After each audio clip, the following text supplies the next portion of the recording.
ভারতে তৈরি জিনিসের চাহিদা ছিল ভারতের বাইরে নানা দেশে বাণিজ্য হতো জলপথে, স্থলপথে। গুজরাট মালাবারের বন্দরগুলো থেকে পশ্চিম দিকে আরব সাগর, পারস্য উপসাগর, লোহিত সাগরের তীরবর্তী দেশে বস্ত্র, মশলা, নীল, খাদ্যশস্য যেত।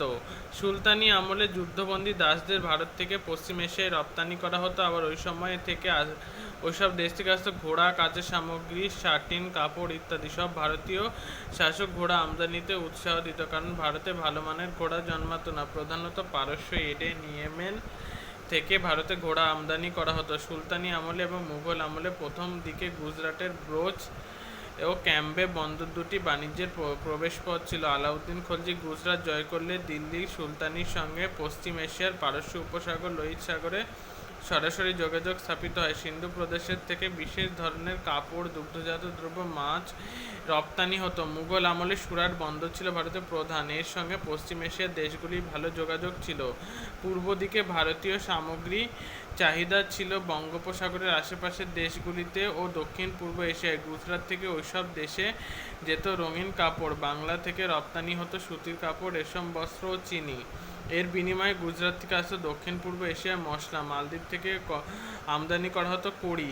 এই যুগে বাংলায় মুদ্রা হিসেবে ব্যবহার করা হতো। এইভাবে ভারতের বিভিন্ন উপকূল থেকে বিভিন্ন দেশের সঙ্গে জলপথে বাণিজ্যিক যোগাযোগ গড়ে উঠেছিল। সড়ক পথে ভারতীয় সামগ্রীর ব্যবসা হতো প্রধানত মধ্য এশিয়া, পশ্চিম এশিয়ার বিভিন্ন স্থানের সঙ্গে।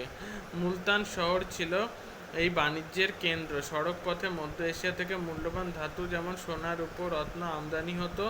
মুদ্রা তৈরিতে ওইসব মূল্যবান ধাতুর চাহিদা ছিল। তাছাড়া অলঙ্কারের জন্য ওই ধাতুগুলির চাহিদা ছিল। আলেকজান্দ্রিয়া, ইরাক ও চীন থেকে আসতো ব্রোকেট ও রেশম।